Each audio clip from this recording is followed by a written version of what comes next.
Usually, when we think about a creative universe, we picture something neat, categorized, like a superhero franchise where all the capes align, or maybe a fantasy world with a single, highly detailed map and a really rigid magic system.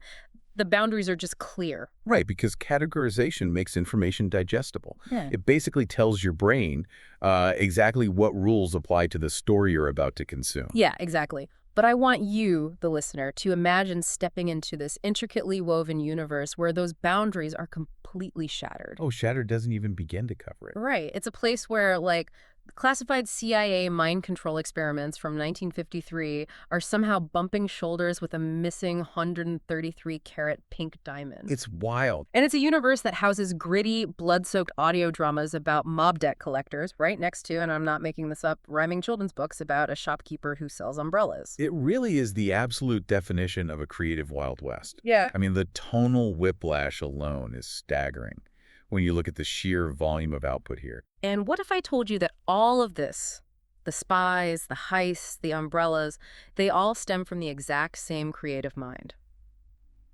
So welcome to today's deep dive. We are looking at the massive catalog of author and publisher Jerry Bader. He's the force behind MRPwebmedia and the AudioZoo Podcast Drama Network. Yes, and we are talking about over 40 books, multiple interlocking series, screenplays, audio dramas, and even corporate marketing guides. It's a lot. It is a lot, but the mission for our analysis today isn't to just rattle off a bibliography, right? No, definitely not. We're examining a very specific mechanism. So Bader uses the gritty, cynical lens of Neo-Noir as this framework to make sense of our modern world.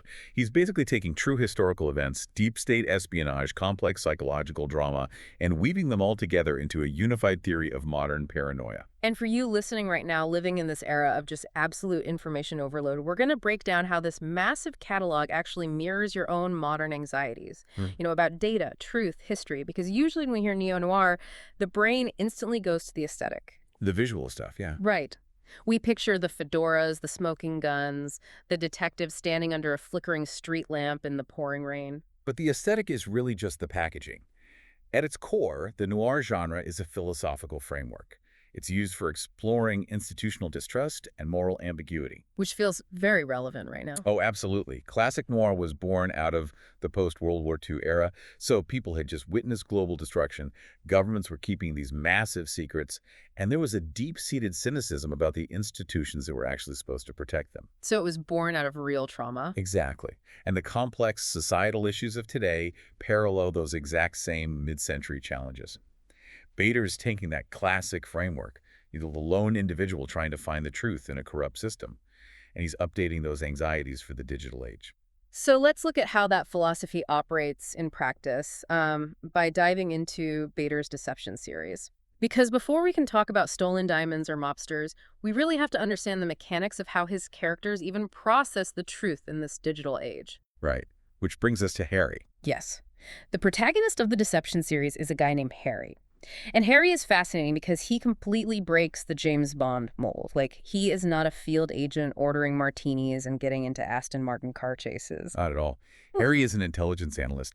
His entire existence is basically confined to reading, researching, and writing reports that usually just end up ignored in some bureaucratic filing cabinet. He sounds miserable. Well, he is fundamentally bored. But, and this is the kicker, Harry possesses a trait that makes him incredibly dangerous to the intelligence community he works for. Which is? He has an imagination. And the top brass absolutely despises this about him.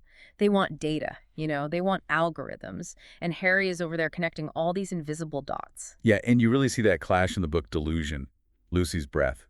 Harry's bureaucratic world suddenly collides with a very dark, very real piece of American history. Oh, the M-culture stuff. Right. The narrative hinges on the 1953 death of Frank Olson. He was a real-world scientist who was involved in the CIA's psychotropic mind control program, MKUltra. And what happened to him? Well, Olson plunged to his death from the 10th floor window of the Statler Hotel in New York City. The official story at the time was suicide, but decades of investigation suggest he was pushed because he became a security risk. Wow. Yeah. And by anchoring Harry's fictional investigation to this real-world historical trauma, The book highlights what the text calls America's Achilles heel. Which is our collective cultural amnesia, right, like regarding our own history. And the text actually explicitly points to the 1933 Wall Street putsch to illustrate this. But I have to pause there because, I know about the 1929 stock market crash, but what exactly is the 1933 Wall Street putsch? Yeah, that is not something they teach in standard history classes. No, not at all. So, it's also known as the business plot. It was an alleged political conspiracy in 1933 where wealthy businessmen and Wall Street financiers supposedly plotted a fascist coup d'etat to overthrow United States President Franklin D. Roosevelt.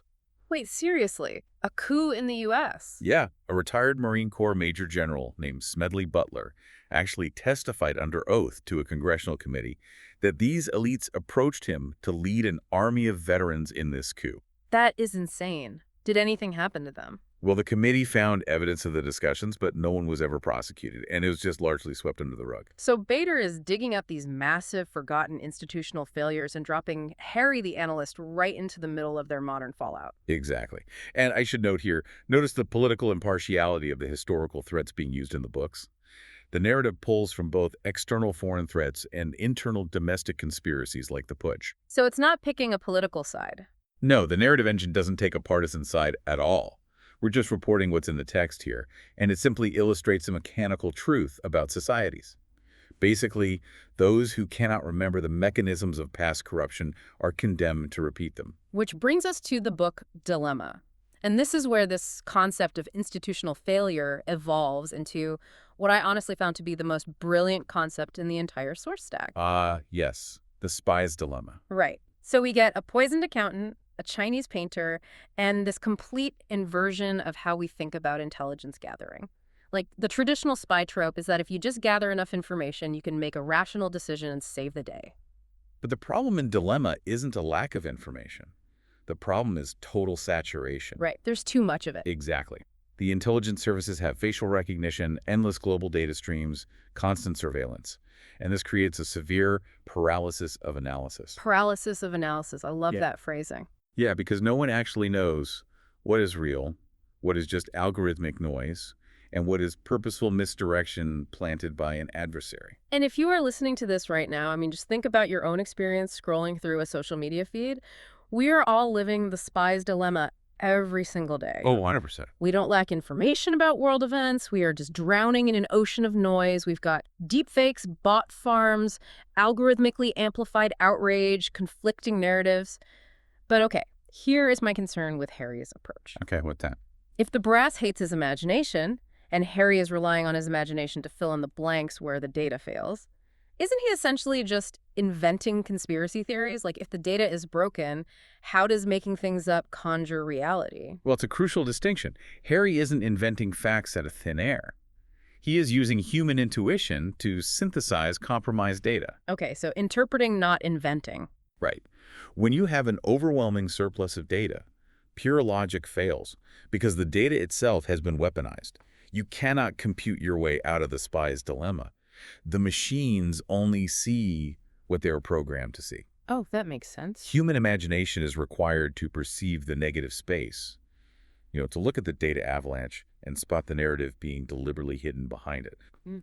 Harry's imagination allows him to ask why specific data is being pushed, rather than just accepting what the data says. Wow, okay. It's a really powerful statement that knowledge only gains value when processed through a human critical lens. That makes perfect sense. So the machine tells you it's raining, but the human intuition asks who benefits from selling you an umbrella. Exactly. Great analogy. Okay, so if the Deception series is all about navigating this abstract, invisible data landscape, the source material pivots dramatically with another series called the Axel files. Yeah, big shift here. If abstract data fails us, we have to look for physical, tangible truth, right?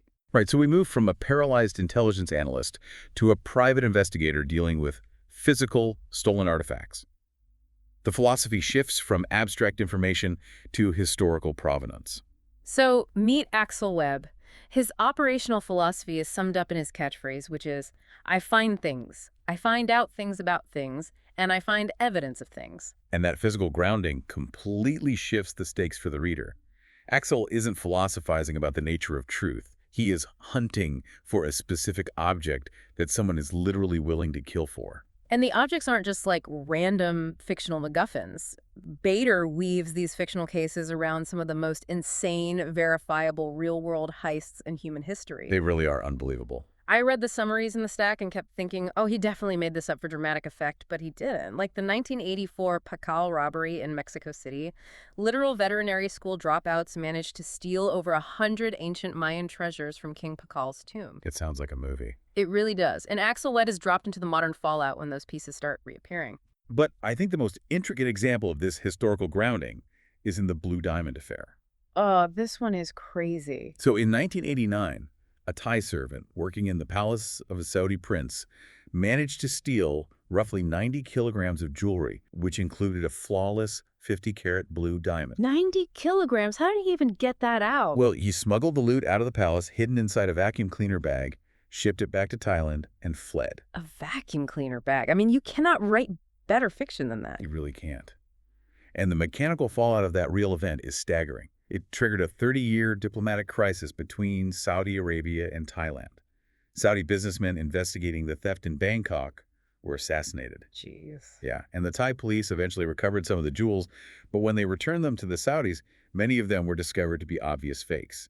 The real blue diamond was never found. That is wild. And in the narrative, Bader takes this massive, unresolved historical cluster of corruption and just drops Axel Webb right into the middle of it. And we also see this in Finding Lunia, right? Where Axel investigates the real 2010 Paris heist by a burglar known as the Spider. The guy claimed he panicked and just threw a priceless Modigliani painting into a street trash can. Which is heartbreaking if true. Totally. But this brings up a huge friction point for me with Axel's character. Okay, what is it? The text explicitly states, history is a sloppy goulash of fact, fable, and self-interest. And Axel's fictional clients are completely absurd. Like, he deals with the Yakuza, he looks for a lost Shakespeare play, and he interacts with a gangster named Little Frankie Darling who communicates exclusively through an antique ventriloquist dummy. Right, it's very bizarre. So if the goal is to make the reader understand the weight of these real historical events, like the Blue Diamond Crisis, why muddy the waters, doesn't throwing in a ventriloquist dummy and a cynical, profit-driven anti-hero dilute the actual history we're supposed to be remembering? Actually, it doesn't dilute the history. It weaponizes the way human memory actually functions. How so? Well, a textbook gives you the dates, the names, and the carat weight of a diamond. That information is processed logically, and then, for most people, it is promptly forgotten. Fair point. I definitely don't remember much from high school history. Exactly. Yeah. But a neo-noir mystery operates on an emotional level. It exposes the motives. So by fictionalizing the human element, the greed, the desperation, the absolute absurdity of a gangster hiding behind a dummy to avoid wiretaps, you understand the visceral weight of that historical corruption. Ah, I see. The factual history becomes the scaffolding, but the fable and the self-interest are what actually make this structure memorable. Fictionalizing the stakes makes the factual history stick in the mind of the consumer. Okay, so it's the sloppy goulash in action. The raw facts are too dry to digest, so you add the fable to give it flavor. Precisely. That's a brilliant way to trick an audience into learning history. All right, so we've established how this neo-noir universe operates on the printed page. But the source material takes a massive structural leap when it adapts these gritty themes for the ear through the AudioZoo Podcast Drama Network. Yeah, and the philosophy driving AudioZoo is deeply rooted in the concept of the theater of the mind. Which is such a cool phrase. It is. It is essentially the rebirth of the classic 1930s radio drama, but utilizing the modern smartphone as the delivery vehicle. And the sources make a very bold claim here. They state that the listener is actually an active participant in the experience because you uniquely visualize the story in your own head. They lean heavily on voice acting, music, and sound design to paint the picture for these adult-oriented tales of crime and dark humor. A prime example of this execution is The Collector. It's a 3-season audio drama on the network. The protagonist, Joey Sokolov, is a mob debt collector. But, defying the brute stereotype, he's sophisticated. Right, he's not just breaking kneecaps. No. He appreciates good music, he's stylish, and he actively prefers negotiation over violence. Which means, following the rules of noir, violence is inevitably thrust upon him. So his associate, Louis, accidentally kills a sleazy bar owner during a botched collection, and suddenly Joey is forced to clean up the mess. But it's complicated because the dead bar owner also owed money to Tony Tang, who is a highly ruthless Chinese mobster. It is a quintessential noir turf war. And the network also produces The Blind Man, right, featuring a protagonist named Cyrus Hurd. Yes, Cyrus is a legally blind agent working for MI5. Which, for our listeners outside the UK, MI5 is their domestic counterintelligence and security agency, roughly equivalent to the FBI, but heavily focused on counter-espionage. Right, and Cyrus is navigating the highly complex world of global cyber warfare. Which is a brilliant mechanical choice for an audio drama. You have a purely auditory medium, and your protagonist is navigating the world without sight. It's a perfect match for the format. But I do have to ask, for anyone listening right now, consider how you consume deep dives in audio shows. You are probably driving, or doing the dishes, or walking the dog. AudioZoo claims the smartphone is the perfect vehicle for this immersive theater of the mind. But let's be honest, modern listening is highly distracted listening. That's true. We are all multitasking. Right, so how does a format that relies entirely on heavy sound design and the listener's mental visualization actually force a distracted modern listener to become immersed? That's the genius of it. The mechanics of audio design actually weaponize our distraction by targeting the visual cortex. What do you mean? Think about a highly visual medium like a blockbuster movie. It feeds you everything. The lighting, the actors' expressions, the set design. Because your brain is being spoon-fed the complete picture, you can mentally check out and just let the colors wash over you passively. Sure, you can turn your brain off. Exactly. But high-quality audio operates on sensory deprivation. When Joey Sokoloff walks into a room in The Collector, you hear the specific squeak of a leather chair, the clink of ice in a glass, the muffled jazz music in the background, and the distinct, menacing cadence of Tony Tang's voice. This is painting the picture with sound. Yes, and your brain abhors the sensory vacuum. It has to build that room visually to make sense of the auditory inputs. By removing the visual, the audio drama forces your brain into hyper-engagement. It demands your active participation in a way a passive screen simply does not. Oh, wow. So by taking away the visual data, AudioZoo is hacking the listener's imagination. They are forcing the listener to become Harry the analyst, right? Conjuring the reality out of the sensory cues provided. Exactly. You cease to be a passive consumer and become a co-creator of the narrative. Okay, so we have intelligence analysts, cynical private eyes, and mob enforcers.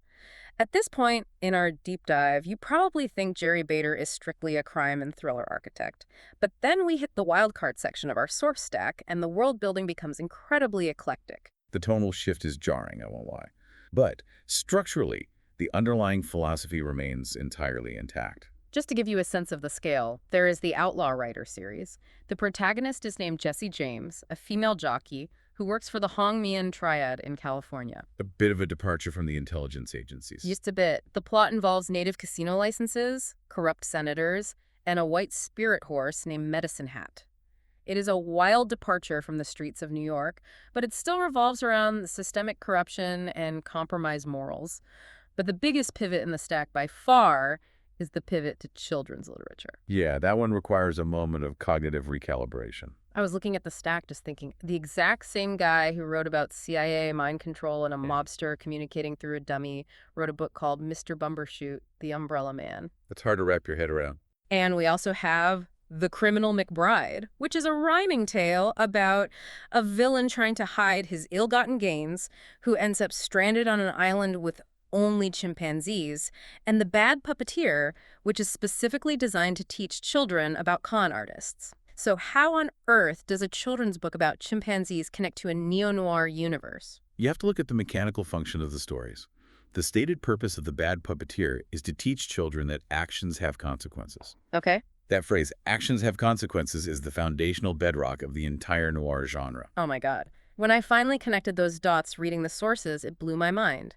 Teaching a kid that a con artist puppeteer will eventually face the consequences of his actions is essentially giving that child training wheels for noir. Yes.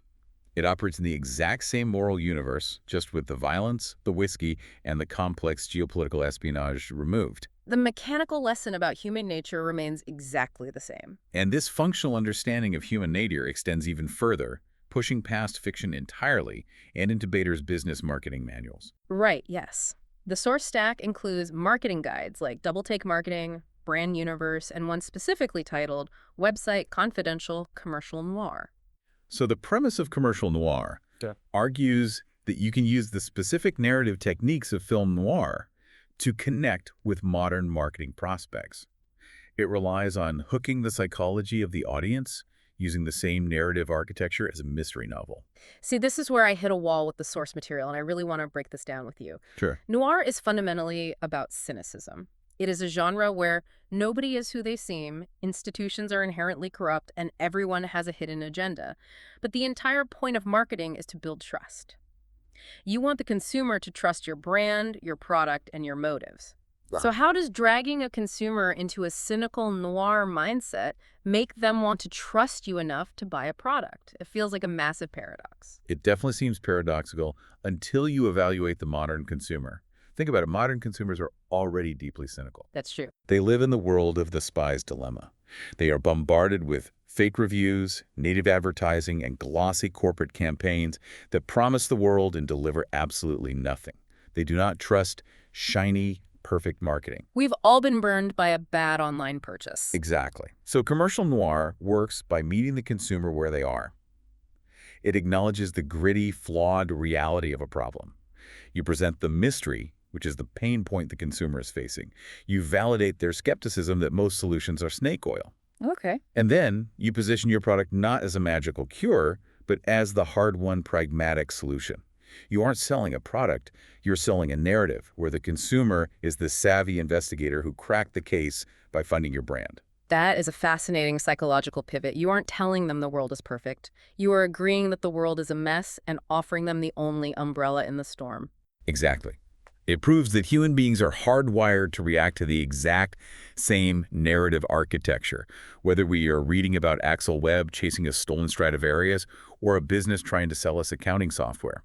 The psychological trigger is identical. If you master the mechanics of the mystery, you can apply it to any human interaction. Spot on. Wow. So to distill this entire deep dive for you listening right now, whether we are talking about Harry the analyst drowning in a sea of manipulated intelligence data, or Axel chasing a lost Japanese katana to stop neo-fascists, or Joey Sokolov trying to negotiate his way out of a violent gang war over a debt, the ultimate takeaway is the mechanical power of narrative. Yeah. Storytelling, whether across a paperback page, an immersive audio drama, or a commercial marketing campaign, is honestly our best and maybe our only tool for synthesizing the chaos of an information-heavy world. Narrative is the lens that forces the noise to make sense. Well said.